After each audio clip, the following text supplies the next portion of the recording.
Los componentes de la máquina de anestesia se representan en el cuadro punteado del lado izquierdo. Los compartimientos farmacocinéticos del organismo en el cuadro punteado del lado derecho.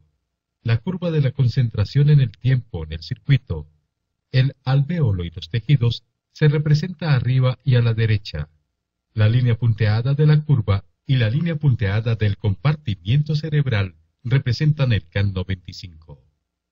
La gráfica muestra que, con la maniobra para saturar el circuito se logra una concentración de 5.8% de sevoflurano a los 2 minutos. En este momento el circuito se considera prellenado con anestésico. Una vez prellenado el circuito, se instruye al paciente para que haga una expiración máxima, con lo cual conservará solo el volumen residual. En ese momento se coloca la máscara facial conectada al circuito respiratorio, manteniendo la misma mezcla inhalatoria que se utilizó para la saturación del mismo. Se moviliza el selector a la posición 12, reloj imaginario. La punta de la flecha debe rotarse 180 grados pasando por la posición de las 9, nunca por las 3. De esta manera, el circuito queda comunicado con la máscara del paciente. La retención del volumen inspiratorio, luego de una expiración máxima, genera un aumento de la presión alveolar de fin de inspiración, lo cual incrementa la difusión alveolo-sangre del agente anestésico inhalado. Cuando el conector está en la ubicación adecuada, es decir, que permite la comunicación entre el circuito y la vía aérea, se le pide al paciente que realice una inspiración máxima, reteniendo este volumen inspirado el mayor tiempo que pueda. Luego se coloca la tapa de seguridad. Si ésta ajusta adecuadamente, el circuito anestésico está en comunicación con la vía aérea del paciente. Con la primera inspiración profunda se presenta pérdida de conciencia en el 59% de los pacientes. Si esto no ocurre, se continúa en contacto verbal con el paciente, haciendo que repita la maniobra de inspiración profunda. Según nuestra experiencia, con 3 respiraciones profundas, más del 95% de los pacientes presentan pérdida de conciencia.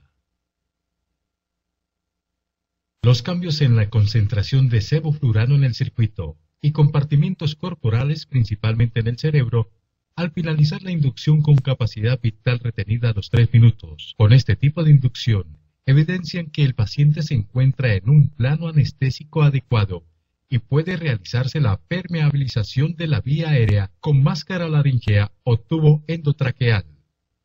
Observe que la concentración está por encima del CAN intubación, que para el sevoflurano es de 4.52%, y del CAN VAR, que para el sevoflurano es de 4.15%. La simulación muestra una concentración alveolar de 5.0%.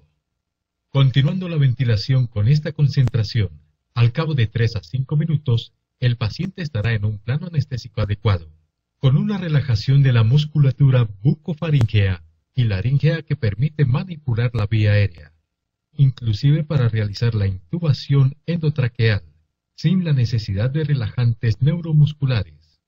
La colocación de la máscara laríngea puede lograrse a partir de los 2 a 3 minutos. Antes de permeabilizar la vía aérea, se debe girar el selector de las 12 a las 6 para que el circuito nuevamente quede aislado del paciente y del medio ambiente. Luego se disminuye el flujo de gases a 1 litro por minuto de oxígeno y la concentración del dial a 3.5%. Posteriormente se retira el circuito del paciente y después se coloca la máscara laríngea o se realiza la intubación endotraqueal.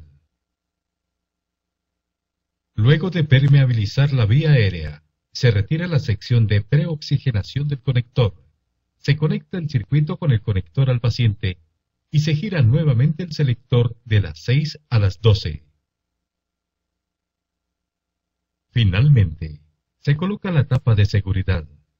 Si ajusta adecuadamente, el circuito está comunicado con la vía aérea del paciente. Una vez intubado el paciente o colocada la máscara laríngea y conectado al circuito respiratorio, se deja la concentración de sevoflurano en el equivalente al can quirúrgico, con un flujo de gases frescos no menor a 1 litro por minuto, preferiblemente con oxígeno al 100%, y se monitoriza la fracción inspirada de oxígeno, los gases anestésicos y la capnografía. Es recomendable ventilar al paciente mecánica o manualmente, y no dejarlo en respiración espontánea.